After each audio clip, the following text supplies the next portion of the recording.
అసలు జన్మలో ఇంకా నాకు రాజ్ తరుణ్ దక్కడు అని చెప్పి పోలీస్ స్టేషన్‌లో కేసు వాపసు తీసేసుకున్న లావణ్య, మళ్ళీ టార్గెట్ చేస్తూ ఢిల్లీ వరకు వెళ్లి వాళ్ళనైతే ఒకటే రూమ్‌లో పట్టుకున్న రాజ్ తరుణ్, మాల్వి మల్హోత్రా, లావణ్య అసలు ఎందుకు ఇంతగా టార్గెట్ చేసి మాల్వి మల్హోత్రాని ఇంకా దారుణంగా మాట్లాడిన తర్వాత కూడా అసలు వాళ్ళిద్దరిని టార్గెట్ చేస్తూ ఇప్పుడు తన పొజిషన్ ఏంటి అనేది మొత్తం అయితే మనం మాట్లాడుకున్నాం పదండి. కొంచెం కన్‌ఫ్యూజ్‌గా చెప్పినా కూడా ఇప్పుడు క్లారిటీగా చెప్తాను. మొత్తం అయితే వినండి పదండి.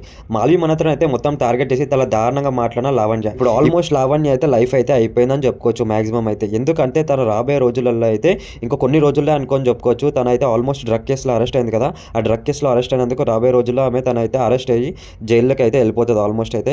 ఇప్పుడు ఈ డ్రగ్స్ కేసు అనేది ఎంత పెద్ద ఊబియో మనందరికీ తెలిసిందే కదా! ఒక్కసారి డ్రగ్ కేసులో ఇరుక్కుంటే మాత్రం ఇంకా జన్మలో ఎన్ని సార్లు అసలు బయటికి రావాలనుకున్నా రాలేని పరిస్థితి. ఎందుకంటే ఇంకా తిన మీదైతే చాలా అంటే చాలా నెగటివిటీ ఉంది. ఎందుకంటే ఇక్కడ రాజ్ తరుణ్, లావణ్య కేసు అని చెప్పి చాలా బయటికెళ్ళి తిన నిజాలు ఏందని మొత్తం అయితే బయట పెట్టి తర్వాత తినదైతే మొత్తం పెద్ద ఒక స్టోరీ ఉందా అని చెప్పుకోవచ్చు డ్రగ్స్ విషయంలో. ఇప్పుడు రాజ్ తరుణ్ లైఫ్ విషయంలో అయితే తినైతే ఎందుకు మళ్ళీ రిటర్న్ వచ్చి ఢిల్లీ వరకు వెళ్ళి వీళ్ళిద్దరిని టార్గెట్ చేసి రాజ్ తరుణ్ ఇంత దారుణంగా టార్గెట్ చేస్తుంది అంటే ఇప్పుడు రాబోతున్న రాజ్ తరుణ్ మూవీ, ఈ మూవీ కూడా ఈ రోజే రిలీజ్ అయిపోతుంది. సెప్టెంబర్ 13th రోజే మూవీ రిలీజ్ అయిపోతుంది. ఈ మూవీ భలే ఉన్నాడు. ఈ సినిమాని లాస్ట్ అంటే ఆల్మోస్ట్ 2 మూవీస్ అయితే ఫ్లాప్ చేసిందని చెప్పుకోవచ్చు లావణ్య అయితే. ఎందుకంటే వీళ్ళ కేసే మొత్తం బయట నడుస్తుంది. అప్పుడే ఇంకా ఈయన సినిమాలు కూడా ఒకటే రోజు రిలీజ్ ఉన్నాయి కాబట్టి ఇంకా తెలిసింది కదా మనకు స్టోరీ అయితే. ఇప్పుడు ఈ మూవీ టార్గెట్ చేస్తుందని చెప్పుకోవచ్చు. ఆల్మోస్ట్ తనైతే జైలుకి వెళ్ళిపోతుంది. ఇప్పుడు ఈ సినిమాని కూడా నేను నాశనం చేసి వెళ్ళిపోయాను అనుకో, వీళ్ళ కెరియర్ మొత్తం కథం అని చెప్పి ఇంకా ఈ సినిమా మీద టార్గెట్ చేసిందని చెప్పుకోవచ్చు. ఈ మూవీ అయితే ఆల్మోస్ట్ 2 మూవీస్ అయితే ఫ్లాప్ అయిపోయినాయని చెప్పుకోవచ్చు.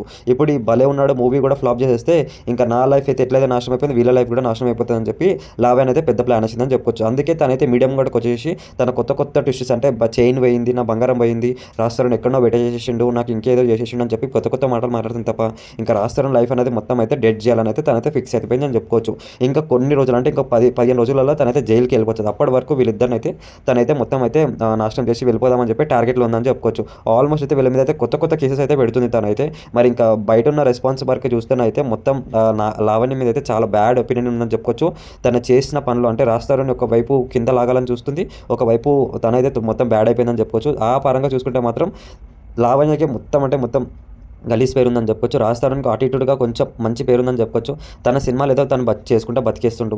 తిను వేరే రిలేషన్‌లోకి వెళ్ళి అది తన రిలేషన్ పాడు చేసుకుంది తప్ప ఒక విధంగా చూసుకుంటే రాజ్ తరుణ్ రైట్. ఎందుకంటే ఒక అమ్మాయి ఆల్రెడీ చేయి దాటి వెళ్ళిపోయిన తర్వాత ఏ అబ్బాయి అయినా ఏం చేయలేడని చెప్పి బయట పబ్లిక్ అయితే అంటున్నారు.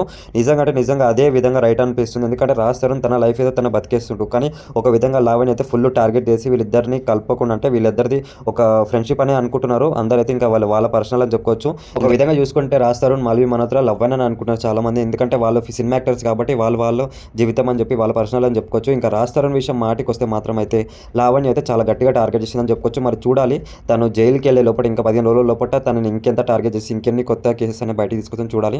ఆల్మోస్ట్ అయితే తన సినిమాలు అయితే ఎవరు చూడడానికి అయితే రెడీ లేరు అని అంటున్నారు. చాలామంది అయితే కామెంట్ చేసి చెప్తున్నారు. మరి చూడాలి రాజ్ తరుణ్ మీద ఎలాంటి ఒపీనియన్ ఉందో మీరైతే కింద కమెంట్ చేయండి, చూద్దాం ఎంతమంది అయితే కమెంట్ చేస్తారు. ఖచ్చితంగా మీరు నెక్స్ట్ ఇప్పుడు ఈ రోజు రిలీజ్ అయ్యే భలే ఉన్నాడు మూవీకి మీరు వెళ్తారా, ఎలాంటిగా మీరు ఎక్స్పెక్టేషన్ అయితే కింద కమెంట్ చేయండి, చూద్దాం లావణ్య బ్యాడా లేకపోతే రాజ్ తరుణ్ బ్యాడా చూద్దాం ఎంతమంది అయితే కమెంట్ చేస్తారో. మీ ఒపీనియన్ అయితే కమెంట్ చేయండి. ఓకేనా ఫ్రెండ్స్, ఖచ్చితంగా మీరు కమెంట్ చేయండి. వీడియోని లైక్ అండ్ సబ్స్క్రైబ్ అయితే చేయడం మర్చిపోకండి. ఇంకా మరిన్ని ఇంట్రెస్ట్ వీడియోస్ కోసం అయితే మన యూట్యూబ్ ఛానల్ని సబ్స్క్రైబ్ చేసుకోవడం అయితే మర్చిపోకండి. మరిన్ని వీడియోస్ ముందుకు వస్తాను. అప్పటి వరకు ఉంటాను. Thank you, bye friends.